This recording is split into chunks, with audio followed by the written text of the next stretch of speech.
Hello dear students, welcome back to my YouTube channel Barut English Hub. This is Rajni.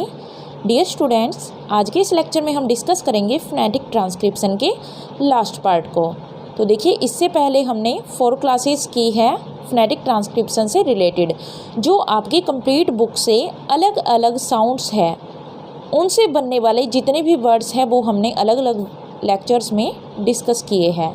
और आज हम BA second year के लिए, जो कि प्राइवेट स्टूडेंट्स हैं उनके लिए, प्राइवेट या कोरस्पोंडेंस, जो प्राइवेट स्टूडेंट्स हैं उनके लिए ये लास्ट लेक्चर रहेगा फोनेटिक ट्रांसक्रिप्शन का। और इसमें से भी आपको 1-2 मार्क्स के क्वेश्चन देखने को मिलेंगे। तो देखिए कैसे हमें किस साउंड का फोनेटिक करना है। तो आज हम करने जा रहे हैं ए साउंड को। तो ए साउंड बनती है हमारी ई और आई को मिलाकर। तो जो ये साउंड है, ये हमारी साउंड होती है ए। अब जिस भी वर्ड के अंदर हम किसी साउंड को ए प्रोनाउंस करते हैं, तो वहाँ पर हम इस साउंड का यूज करते हैं। फॉर एग्ज़ाम्पल यहाँ पर देखिए ग्रे, तो ग, र और ए, तो यहाँ पर ए साउंड लास्ट में यूज़ की गई है, तो उसके लिए हमें ये साउंड यूज करनी होगी। तो इस तरह से आज हम अलग अलग वर्ड्स को बनाएंगे। तो चलिए स्टार्ट करते हैं, एक बार इनको रफ कर देते हैं। तो देखिए यहाँ पर हमारे पास साउंड है ए। ई और इस ई को मिलाकर, ई और आई को मिलाकर हमारी बनती है ए साउंड। तो फर्स्ट वर्ड है जो वो है ग्रे। तो सबसे पहले हमें कोई भी वर्ड का फोनेटिक ट्रांसक्रिप्शन करना चाहते हैं जब, तब हम क्या करते हैं, सबसे पहले स्लैश लगाते हैं। स्लैश लगाने के बाद हमें यूज करना है, जो हमारा फर्स्ट लेटर कैपिटल है उसको स्मॉल में चेंज करना है। यानी कि जितने भी लेटर फोनेटिक्स बनाते वक्त चेंज किए जाते हैं वो किए जाते हैं हमारे स्मॉल लेटर्स में। तो जी हमारा कैपिटल है, तो यहाँ पर हम इसको स्मॉल में चेंज करेंगे। तो ग, फिर है हमारे पास स्मॉल आर, र, और फिर हमारे पास है ई और वाई, इसको मिलाकर हमारा साउंड बना है ए। तो देखिए सबसे पहले हम क्या करना सीखेंगे कि कैसे हमें इनको हिंदी में लिखना है। तो यहाँ पर राइट करते हैं एक बार हिंदी में इसको, ग, र और ए। तो सबसे पहले हमने ग के लिए जी लिखा, र के लिए आर, और फिर ए के लिए हमने ये साउंड यूज की, ई और आई। तो इस तरह से हमारा ये फोनेटिक ट्रांसक्रिप्शन बना ग्रे का। स्लैश लगा देना है। फिर है हमारे पास फेड। फेड के लिए स्लैश, कैपिटल एफ को स्मॉल एफ में और ए। तो फेड है ये, कैसे लिखा जाता है फेड, फ, ए और ड। फ, ई और आई को मिलाकर ए और ड, फेड। उसके बाद पेस। पेस कैसे लिखा जाता है, तो कैसे लिखा हमने, स्मॉल पी या फिर कैपिटल आप लगा सकते हैं, पी, ए स।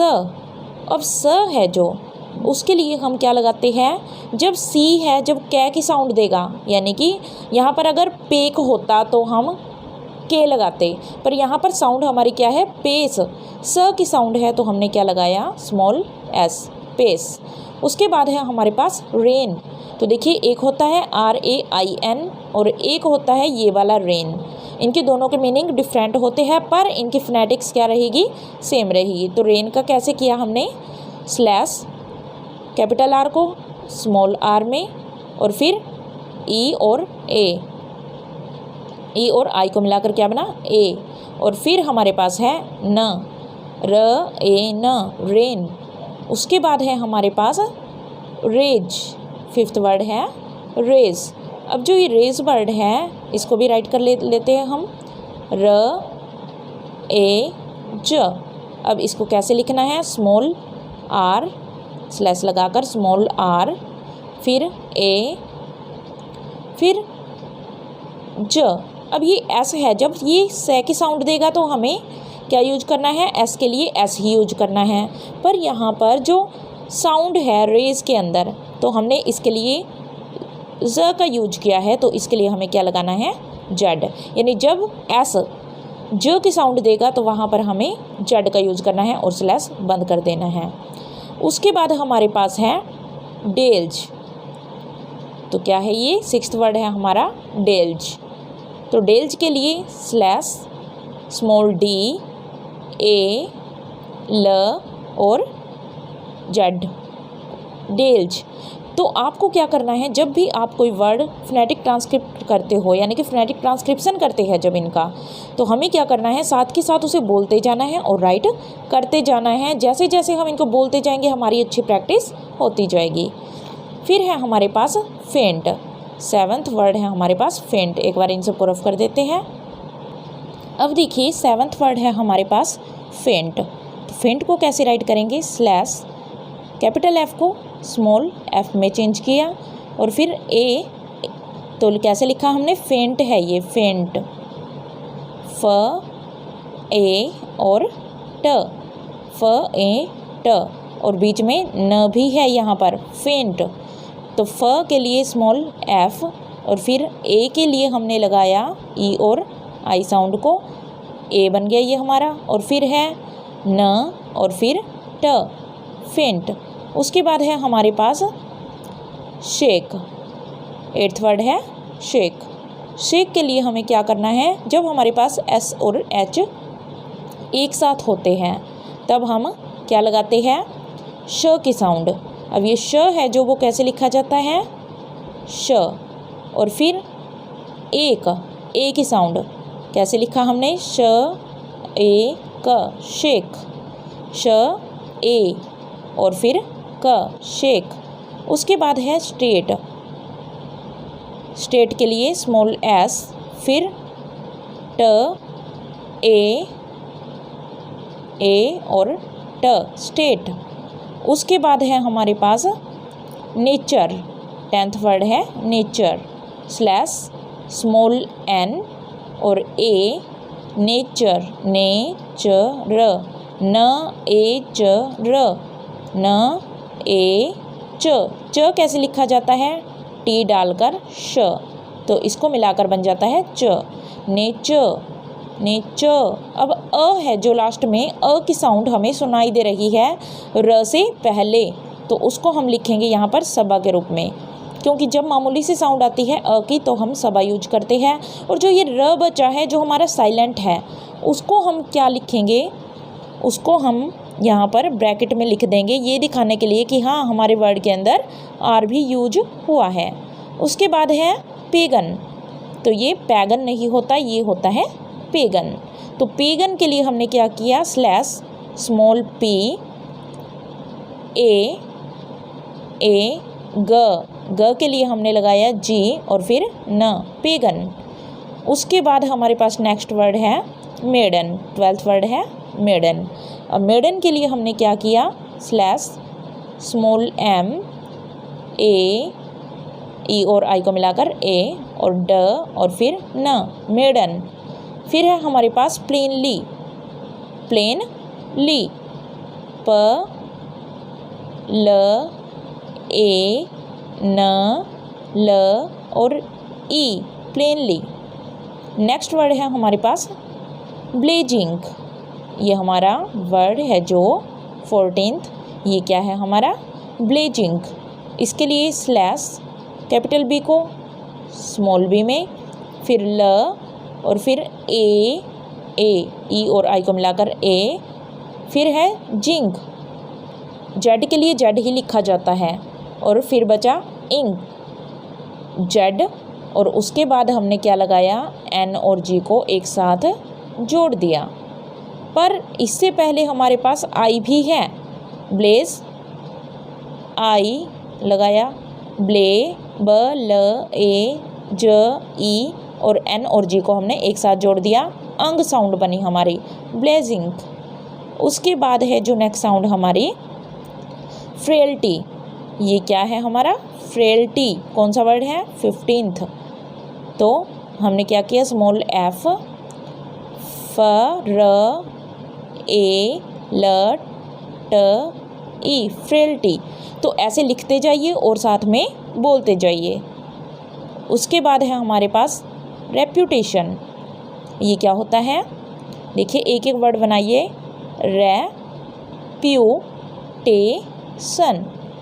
तो र रे ए। अब ये ई जब ए की साउंड देता है तो ई का ई ही लगाया जाता है क्योंकि यही हमारी अ की साउंड है। र अ, रे प यू, ये कैपिटल, रैप्यू। फिर है टे, ट ए, टे। फिर है शन, शन के लिए स और न, रेप्यूटेशन। उसके बाद है हमारा नेक्स्ट वर्ड ने। एक बार इनको हम रफ कर देते हैं। अब हमारे पास है 17th वर्ड ने। तो इसको ना ही नहीं बोला जाता, इसको बोला जाता है न, अ, न और ए, न ए। अब ये EIGH है, जो पहले एन है, एन के लिए हमने लगाया स्मॉल एन। फिर ये सारा जो वर्ड है हमारा, ये क्या प्रोनाउंस होगा, ए, न ए, न ए। तो ये है हमारा ने। कितना इजी वर्ड है। नेक्स्ट देखिए 18th वर्ड है हमारा एजिटेशन। तो ये है हमारा एजिटेशन। इससे पहले भी हमने जब ए की साउंड की थी तब हमने इस वर्ड को किया था, अगर आपको याद हो और आपने इस लेक्चर को किया हो जिसमें हमने ए की साउंड्स की थी। अब ये है एजिटेशन, इसको दोबारा से करेंगे आज फिर दोबारा, क्योंकि ये ए के लिए कर रहे हैं इस टाइम हम। तो ये ए है एजिटेशन, ए और फिर ज।